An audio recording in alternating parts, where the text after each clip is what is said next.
General staff of armed force of Ukraine அவங்க தரப்புல இருந்து வரக்கூடிய தகவல் இது. என்ன சொல்றாங்க அப்படின்னா, high explosive aerial bombs, FAB குண்டுகள். இந்த களத்துல இந்த ஃபேப் ரக குண்டுகள் எந்த அளவுக்கு இழப்புகளை ஏற்படுத்திக்கிட்டு இருக்கு, துல்லியத்தன்மை, ரெண்டாவது ரேஞ்ச் இன்க்ரீஸ் பண்ணியிருக்கிறாங்க. அதாவது தொலை தூரம் போய் விழுகக்கூடிய இந்த ஃபேப் குண்டுகள், அதாவது டம் பாம்ஸ் சொல்லுவாங்க. முதல்ல எங்க டிராப் பண்றாங்களோ அங்க போய் லொத்துன்னு விழுகும். ஆனா இதுக்கப்புறம் கைடன்ஸ் கிட்டு வச்சதுனால லான்ச் பண்ணும்போது 60 கிலோமீட்டருக்கு மேலே எல்லாம் போகுது அப்படிங்கிற செய்திகள் நம்ம பார்த்துருக்கோம். இந்த ஃபேப் குண்டுகள் டெலிவரி பண்றாங்க ரஷ்யா அப்படின்னாலே ஏர் டாமினன்ஸ் அப்படிங்கிற ஒரு விஷயம் அங்க இருக்கு. இந்த ஃபேப் குண்டுகள் வந்து பாத்தீங்கன்னா அதிகமான இழப்புகள். உக்ரைன்ல ராணுவ வீரர்கள் குமிச்சு வச்சிருக்கக்கூடிய ஆயுதங்கள், ரெண்டாவது காயமடைஞ்ச நபர்கள் அதிகமா குழும்பி இருக்கக்கூடிய பகுதிகள், வீரர்கள் அதிகமா இருக்கக்கூடிய பகுதிகள், பதுங்கு குழிகள், இந்த மாதிரியான பகுதிகள்லாம் ரஷ்யாவோட விமானப்படை இந்த ஃபேப் ரக குண்டுகளை ஏவறதுனால, அதுவும் துல்லியமா தாக்குதல் பண்ணதுனால அதிகமான இழப்புகள் ஏற்படுதுன்னு பார்த்துட்டு. இந்த ஃபேப் குண்டுகள் ஒரு மாசத்துக்கு 3000 4000 இருந்தது. இப்போ ஜூலைல மட்டும் 8300 ஃபேப் குண்டுகளை டெலிவரி பண்ணியிருக்கிறதா உக்ரைனோட ராணுவ வீரர்கள், அதுவும் ஜெனரல் ஸ்டாஃப் தரப்புல இருந்து வந்து பார்த்தீங்கன்னா உக்ரைனோட ஜெனரல் ஸ்டாஃப் தரப்புல இருந்து செய்திகள் வந்திருக்கு. 8300 அப்படிங்கிறது ஒரு மிக பெரிய ஒரு தாக்குதல். இதனால ரஷ்யாவோட விமான படையோட ஸ்ட்ரென்த் என்ன அப்படிங்கிறது இது வந்து நம்ம புரிஞ்சுக்கலாம். இரட்டை அப்படியே 2 மடங்கு வந்து பாத்தீங்கன்னா டபுள் ஆயிருக்கு அட்டாக்ஸ். இதனால ஏரியல் டாமினன்ஸ் கம்ப்ளீட்டா களத்தை பொறுத்த வரைக்கும் ரஷ்யாக்கு இருக்கு அப்படிங்கிறது போல புரிஞ்சுக்க முடியுதுன்னு பல அனலிஸ்ட்களோட கருத்துக்கள். இது மட்டும் இல்ல, பல தாக்குதல்கள் வந்து பாத்தீங்கன்னா 9000க்குலாம் சொல்றாங்க. பல ஆயிரக்கணக்கான தாக்குதல் அந்த ஒரு மாசத்துல மட்டுமே நடந்திருக்கு.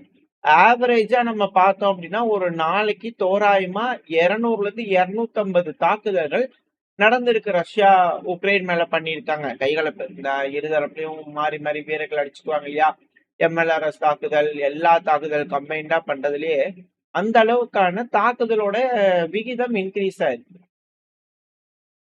யுத்த களம் அப்படிங்கிறது வந்து பாத்தீங்கன்னா மாறிக்கிட்டு இருக்கு. ரஷ்யா உக்ரைன் அப்படிங்கிறது வந்து பாத்தீங்கன்னா இதுக்கு முன்னாடி ஸ்பெஷல் மிலிட்டரி ஆபரேஷன்ங்கிறது யுத்தம் அப்படிங்கிறது மாறிட்டு இருக்கு. அதுவும் குறிப்பா இந்த ஃபேப் குண்டுகளோட டெலிவரி தான் வந்து பாத்தீங்கன்னா அதிகமான சேதங்களை ஏற்படுத்திக்கிட்டு. இந்த ஃபேப் குண்டுகள் கெர்சன் பகுதியில வந்து பாத்தீங்கன்னா யுஏவி வேர் ஹவுஸ், அன்மேண்ட் ஏரியல் வெஹிக்கிளோட ட்ரோன்களை பதுக்கி வச்சிருக்கக்கூடிய வேர் ஹவுசஸ் மேல வந்து பாத்தீங்கன்னா கிடங்குல அட்டாக் பண்ணியிருக்கிறாங்க ஃபேப் குண்டுகளை பயன்படுத்தி. இது ரஷ்யா தப்பு வந்து வீடியோ பதிவுகள் விட்டுருக்காங்க. அடுத்த ட்ரோபோபோலியா. இங்க 5 ஃபேப் குண்டுகள், ஃபேப் 500 குண்டுகளையாவது போட்டு போயிருக்கலாம் ரஷ்யா. எதுக்குன்னா 15வது நேஷனல் கார்ட் பிரிகேட் உக்ரைனோடு தான் அங்க இருந்திருக்கலாம். இருந்ததை தெரிஞ்சுக்கிட்டு அங்க குழும்பி இருக்கக்கூடிய பகுதிகளை எடுத்துட்டாங்க அப்படிங்கிற செய்தி.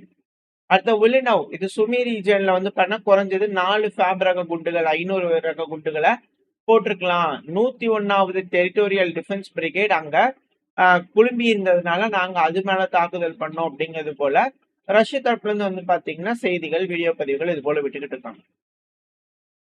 சரி, ஓகே, ரஷ்யா இந்த அளவுக்கு ஃபேப் குண்டுகளை போடுறாங்க, விமானப்படை யூஸ் பண்றாங்க அப்படின்னா உக்ரைன்ல ஏர் டிஃபென்ஸ், அதாவது வான் பாதுகாப்பு சாதனம் தட்டுப்பாடு அப்படிங்கிறது தெள்ள தெளிவா தெரியுது. அதனாலதான் ஒரு மாசத்துல 2 மடங்கு அதிகமான ஃபேப் குண்டுகளை டெலிவரி பண்ணிருக்காங்க. ஏன்னா இது எல்லாமே ஏரியல் லான்ச்சர் தான். இது போல விமானம் அப்படிங்கறதுனால ரொம்ப க்ளோஸா உக்ரைனோட வீரர்கள் கிட்ட போய் லான்ச் பண்ண முடியும். அப்புறம் அங்கிருந்து ஒரு 65 கிலோமீட்டர் நம்ம கணக்கு போட்டோம்னா எப்படி? இது போல இழப்புகள் அதிகமா பண்றாங்க இல்லையா, இத தடுக்கணும் அப்படின்னா பேட்ரியாட் ஏர் டிஃபென்ஸ் சிஸ்டம், ஐரிஸ்டி டிஃபென்ஸ் சிஸ்டம், இது போல வான் பாதுகாப்பு சாதனங்கள் தேவை. அதுதான் ஆல்ரெடி தட்டுப்பாடா இருக்கு. சரி, ஓகே, ஒரு மீட்டிங்க்கு ஜெலன்ஸ்கி அவர்கள் போறாரு, எங்களுக்கு வேணும் அப்படிங்கிறது போல கேட்கிறாரு, அவங்களுக்கு கொடுக்குறாங்களே, அது என்ன ஆச்சு அப்படின்ற கேள்விகள் இருக்கு இல்லையா. இதுக்கு அனாலிசிஸ் தரப்புல இருந்து மீடியாக்கள், உக்ரைனோட மீடியாக்கள்ல பேட்டி கொடுக்கும்போது என்ன சொல்றாங்கன்னா, அதெல்லாம் இருக்குங்க பேட்ரியாட் ஏர் டிஃபென்ஸ் சிஸ்டம்லாம், அதெல்லாம் ஜெலன்ஸ்கி அவர்களோட ப்ரொடெக்ஷனுக்கு மட்டும்தான் இருக்கு. நம்ம இதை புரிஞ்சுக்கிட்டாகணும். ஏன்னா வின்டர் பேக்கேஜ் அப்படிங்கிறது போல உக்ரைனுக்கு அலோகேட் பண்ணிக்கிறாங்க மேற்கு நாடுகள். அதுல 300 மிசைல் பேட்ரியாட் மிசைல் மட்டுமே அலோகேட் பண்ணிக்கிறாங்க. ஆனா அதெல்லாம் பயன்படுத்துறாங்கன்னு பாத்தீங்கன்னா இல்ல. ஏன்னா அப்ராக்சிமேட்டா அதாவது தோராயமா 70 மிசைல்களை தான் பயன்படுத்திக்கிட்டு இருக்காங்க கடந்த 2 வாரத்துல. அதுவும் கேபிட்டல்ல மிக முக்கியமான பகுதிகளில் தடுக்கிறதுக்கு மட்டும்தான் யூஸ் பண்றாங்க அப்படிங்கிறது போல சொல்றாங்க. அப்ப 70னா கம்மியா தான் ட்ரோன்கள் லான்ச் பண்றாங்களா ரஷ்யான்னு கேட்டீங்கன்னா இல்ல. அது ஒரு சைடு வழக்கம் போல் நடந்துகிட்டு தான் இருக்கு. ஆனா அவங்க 70 மிசைல் தான் வந்து பாத்தீங்கன்னா லான்ச் பண்ணிக்கிறாங்க இன்டர்செப்ட் பண்ணது. ஆனா வின்டர் பேக்கேஜுக்கு எவ்வளவு கொடுக்கறதா சொல்லிக்கிறாங்க? 300 மிசைல் கிட்ட வந்து பாத்தீங்கன்னா அலோகேட் பண்ணியிருக்காங்க மேற்கு நாடுகள். அதுல 70 தான் பயன்படுத்துறாங்க. சோ அதிகப்படியான தாக்குதலுக்கு தடுக்கிறதுக்காக இந்த மிசைல்களை யூஸ் பண்றாங்க அப்படிங்கிறது தெரியுது. இதுல கீவ்ல எந்தெந்த பகுதிகளில் தாக்குதல் நடந்திருக்கு அப்படிங்கிறத சொல்றாங்க. இதை நம்ம பார்த்துட்டு இந்த வீடியோல இருக்கிறவரு இன்னும் என்ன சொல்றாரு அப்படிங்கிறது பார்ப்போம். என்னன்னா கீவ் உக்ரைனோட கேபிட்டலான கீவ்ல நடக்கக்கூடிய பகுதிகள், அங்க இருக்கக்கூடிய டிஸ்ட்ரிக்ட். இப்போ தமிழ்நாடுன்னு எடுத்துக்கிட்டீங்கன்னா தமிழ்நாடுங்கிறது வந்து இப்போ டெல்லி எடுத்துக்கிட்டீங்கன்னா இந்தியாவோட கேபிட்டல். அதுபோல தமிழ்நாடு எடுத்தீங்கன்னா தமிழ்நாட்டுல நிறைய பகுதிகள் இருக்கு இல்லையா, ஸ்டேட் அதுக்குள்ள நிறைய இருக்கு. அதே போலதான் உக்ரைன்ல கீவ்ங்கிறது ஒரு ஸ்டேட். அது கேபிட்டலா இருக்கு. நம்ம இதுல எப்படி டெல்லி அது போல அவங்க கேபிட்டலா வச்சுக்கலாம். இப்ப அதுல நிறைய டிஸ்ட்ரிக்ட் இருக்கும் இல்லையா. ஸோ அது போல வந்து பாத்தீங்கன்னா கீவ்ல இருக்கக்கூடிய one of the district oblast. So இங்க கரண்டே இல்லாம அவதிப்பட்டிருக்காங்க உக்ரைனோட மக்கள். அடுத்து ப்ரோவேரி, இதுவும் முக்கியமான ஒரு டிஸ்ட்ரிக்ட், ரொம்ப ஃபேமஸ் ஆனதும் கூட ப்ரோவேரி. ஸோ இந்த ஏன்னா நிறைய விஷயங்கள் நடந்திருக்கீங்க வரலாறுல எடுத்து பாத்தீங்கன்னா உங்களுக்கு நிறைய விஷயங்கள் தெரியும். இந்த ப்ரோவேரியில வந்து பாத்தீங்கன்னா தொடர்ச்சியா ஆல் ரவுண்ட் த கிளாக் தாக்குதல், காலை முழுவதும் தாக்குதல் தொடர்ந்து நடந்துகிட்டே இருந்தது. அப்படிங்கிறதால ஜெட்ரோன்கள் மிசைல்கள் யூஸ் பண்ணி அடிச்சிருந்துக்கிறாங்க. அதுவும் இந்த ஒப்லான்லாம் வந்து கம்ப்ளீட்டா எலக்ட்ரிசிட்டி போயிடுச்சு அப்படிங்கிற சொல்லிக்கிறாங்க. இது போல தாக்குதல் நடக்குது கீவ்ல, அப்புறம் எப்படி 70 மிசைல் யூஸ் பண்ணியிருக்காங்களே அப்படிங்கிற கேள்விகள் வருது இல்லையா. இதுக்கு அவர் என்ன சொல்லாருன்னா, அந்த வீடியோல இருக்கிறவரு மீடியாக்கள்ல பேட்டி கொடுக்கும்போது, அதாவது இந்த மிசைல்லாம் வந்து மேற்கு நாடுகள் கொடுக்குறாங்க, எல்லாம் கணக்கு போட்டுதான் கொடுக்குறாங்க, தடுக்குது, அதெல்லாம் எந்த ஒரு மாற்றமும் இல்ல. ஆனா அது எதுக்குன்னா ஜெலன்ஸ்கி அவர்களோட பாதுகாப்புக்கு மட்டும்தான் இப்ப மிசைல் சிஸ்டம் அப்படிங்கிறது போல அலோகேட் பண்ணியிருக்காங்க. மற்றபடி எதையும் ப்ரொடெக்ட் பண்றதுக்கான எந்த ஒரு எண்ணமே இல்லைன்னு ஒரு குண்டத்துக்கு போட்டுக்கிறாரு. இது அதிர்வலைவுகளை ஏற்படுத்திருக்கு. ஏன்னா கீவ்லயே பல பகுதிகளை தாக்குதல் பண்ணியிருக்கு. பட் ஆனா அதுல எங்கேயுமே பெருசா இன்டர்செப்டா சேவன மாதிரி இல்ல. ஆனா ஜெலன்ஸ்கி அவர்களுக்கு தேவைப்படக்கூடிய மிக முக்கியமான நபர்கள் மேல தாக்குதல் பண்ணும்போது அந்த மிசைல்கள் இன்டர்செப்ட் பண்ணப்படுது. ஸோ அப்போ என்ன நடக்குதுங்க? ரஷ்யா தாக்குதல் பண்றாங்கன்னா ராணுவ வீரர்களுக்கு எல்லாம் ப்ரொடெக்ஷன் கிடையாது, ராணுவ கடங்குக்கெல்லாம் ப்ரொடெக்ஷன் கிடையாது, சிவிலியன்ஸ்க்குலாம் ப்ரொடெக்ஷன் கிடையாது. ஒன்லி பிரசிடென்ட் இருக்கா இல்லையா ஜெலன்ஸ்கி அவர்கள், அவருக்கு மட்டும்தான் இங்க ப்ரொடெக்ஷனா அப்படிங்கிற கேள்வி. ஸோ இது வந்து பாத்தீங்கன்னா ரஷ்யா உக்ரைன் பிரச்சனையில் நடக்கக்கூடிய விஷயங்கள். அப்படியே களத்துக்கு போயிட்டோம் அப்படின்னா உக்ரைனோட எனர்ஜி மினிஸ்டர் டெனிஸ் ஷமைல் அவர்கள் அவர் என்ன சொல்லியிருக்காருன்னா, ஏன்னா இது ஒரு மிக முக்கியமான ஒரு விஷயம். இதுக்கப்புறம் அடுத்தடுத்த செய்திகள் இருக்கு, இது கனெக்ட் பண்ணும்போது ஏன் இது முக்கியம்னு உங்களுக்கு தெரியும். இது களம் ரிலேட்டடா ஏன் சொல்றேன் அப்படிங்கிறது போல, அதாவது கீவ் இருக்காங்க இல்லையா உக்ரைன், அவங்க என்ன நினைக்கிறாங்க அப்படின்னா, அது உக்ரைனோட எனர்ஜி மினிஸ்டர் சொல்றதுதான், ரஷ்யா இருக்கிறாங்க இல்லையா இந்த தடவை வாட்டர் அப்புறம் சீவேஜ், அதாவது டிச் இருக்கு இல்லையா, ஸோ அது இதேதான் வந்து பாத்தீங்கன்னா இன்ஃப்ராஸ்ட்ரக்சர் அடிக்க வாய்ப்பு இருக்கு. கழிவுநீர், ஏன் இந்த தண்ணி குடிக்கிற தண்ணி அதுக்கப்புறம் இந்த கழிவுநீர் இருக்கக்கூடிய பகுதிகளை தாக்குதல் பண்றதுக்கு வாய்ப்பு இருக்கு அப்படின்னா, போன வின்டர் அந்த டைம்ல வந்து பாத்தீங்கன்னா எலக்ட்ரிசிட்டி அப்படிங்கிறது ஹீட் சோர்ஸுக்கே ரொம்ப கஷ்டமா இருந்தது. ஆனா அதை டார்கெட் பண்ணாங்க.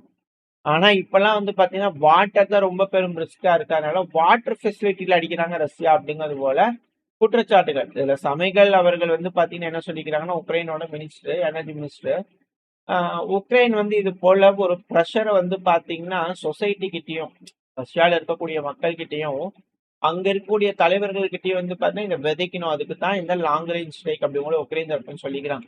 ரஷ்யாவோட டேர்ம்ஸ் என்னன்னா ரொம்ப ஆப்டிமிஸ்டிக்கா இருக்கிறது தான், சர்வைவ் பண்ணிடணும் இந்த வின்டர் அப்படிங்கிற யோசிக்கிறாங்க.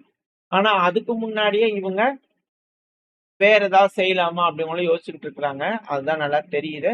ஸோ வெயிட் பண்ணி தான் பார்க்கணும் ரஷ்யா என்ன பண்ண போறாங்கன்னு. ஏன்னா ஆல்ரெடி 80% எனர்ஜி கெப்பாசிட்டியா உக்ரைன்ல டெஸ்ட்ராய் பண்ணிட்டாங்க ரஷ்யா அப்படிங்கிறது போல இவர் டெனிஸ் ஷமைல் அவர்கள் வந்து பார்த்தா சொல்லியிருக்கிறார். ஏன்னா இந்த தாக்குதல் இழப்புகள் அது எல்லாமே ரெண்டாவதா இருந்தாலும் பிரச்சனை முடிவுக்கு வரணும்னா ராணுவ ரீதியா என்ன நடக்குது அப்படிங்கிறத தெரிஞ்சுக்கணும். இந்த ரஷ்யா உக்ரைன் பிரச்சனையில ரஷ்யா களத்துல பல பகுதிகளிலும் முன்னேறிட்டு இருக்காங்க அப்படிங்கிறது பாக்குறோம். இதுல குறிப்பா புதுசா செர்னிஹிவ் ஒப்லாஸ்ட்லயும் ரஷ்யா ஊடுருவறதுக்கு வாய்ப்பு இருக்கு அப்படிங்கிறது போல உக்ரைன்ல வந்து பாத்தீங்கன்னா மீடியாக்கள் முன்னாடி பேசிக்கிறது வந்து பாத்தீங்கன்னா மீடியாக்கள்ல பேசிக்கிறது ஆச்சரியங்களை ஏற்படுத்தியிருக்கு. ஆச்சரியம்ங்கிறத என்ன இருக்கு, ரஷ்ய அதிபர் விளாடிமிர் புட்டின் அவர்கள் சொன்னது தானே. ஏன்னா பஃபர் ஜோனை இன்க்ரீஸ் பண்ணிடணும், ரஷ்யாக்குள்ள அட்டாக் நடக்குதுன்னா பஃபர் ஜோனை இன்க்ரீஸ் பண்ணிட வேண்டியது அப்படிங்கிற சொன்னாங்க இல்லையா. ஸோ உக்ரைனுக்கு உளவு தகவல்கள் கிடைச்சிருக்கு, ரஷ்யா ரெடி ஆயிட்டு இருக்காங்க, செர்னிகிவ் ஒப்லாஸ்ட் உக்ரைன்ல நம்மளோட இதுக்குள்ள உள்ள ஊடுருவறதுக்கான வேலைகள் இறங்கியிருக்கலாம் அப்படிங்கிறது போல உக்ரைனோட பார்டர் கார்டு சர்வீஸ் இருப்பாங்க இல்லையா, ஸோ அதோட ஸ்போக் பர்சனான ஜம்ஷெங்கோ அவர்கள் வந்து பண்ண மீடியாக்கள்ல பேசியிருக்காரு. ஸோ ரஷ்யா புதுசா இன்னொரு பேஸ்லயும் வந்து பாத்தீங்கன்னா ராணுவ வீரர்களை களமிறக்குவாங்களா அப்படின்ட்டு கேள்வி. இது மேலும் உக்ரைனுக்கு சிக்கலை வந்து பார்த்தா உருவாக்கி, ஏன்னா முழு நீளத்துக்கும் வந்து பாத்தீங்கன்னா ஃப்ரண்ட் லைன்ல உக்ரைனோட வீரர்கள் இருக்கும்போது இப்போ செர்னிகிவ் ரீஜன்லயும் வந்து பாத்தீங்கன்னா அட்டாக் பண்றாங்க அப்படிங்கும்போது அங்கேயும் வீரர்களை வைக்கணும். ஸோ இதனால வீரர்களோட எண்ணிக்கை கம்மியா இருக்கிறதுனால பல பகுதிகளில் முன்னேறதுக்கு ரஷ்யாவுக்கு வாய்ப்பு இருக்கு அப்படின்னு கூட சொல்றாங்க. ஸோ வெயிட் பண்ணி பார்ப்போம். ரஷ்யா உக்ரைன் பிரச்சனை அப்படிங்கிறது வந்து பாத்தீங்கன்னா எஸ்கலேஷன் ஆகிட்டு இருக்கிற மாதிரி தான் தெரியுது. அமைதியா பிரச்சனையை முடிக்கிறதுக்கான எந்த ஒரு விஷயமும் தெரியல. ஸோ வின்டருக்கு முன்னாடி முடிச்சிடலாம் அப்படிங்கிற பேசிக்கிறாங்களே தவிர வின்டர்ல இது ஒரு புது போரா பரிமாற்றம் அடையுமா அப்படிங்கிற அச்சங்கள் இருக்கு. அது போல எதுவும் இல்லாம அமைதியா பேசி தீர்த்துக்குவாங்கன்ற நம்பிக்கையில இந்த பையனா முடிச்சுக்கலாம். ஓரளவுக்கான தகவல்கள் இந்த பையில பார்த்துருப்போம். இந்த பதிவு உங்களுக்கு பயனுள்ளதா இருந்துச்சுன்னா லைக் பண்ணிட்டு உங்க பிரச்சனை ஷேர் பண்ணிக்கோங்க. அது கூட மறக்காம நம்ம சேனல் இன்னும் சப்ஸ்கிரைப் பண்ணலாம், மறக்காம சப்ஸ்கிரைப் பண்ணிட்டு உங்களோட கருத்துக்களையும் கமெண்ட் செக்ஷன் சொல்லிடுங்க.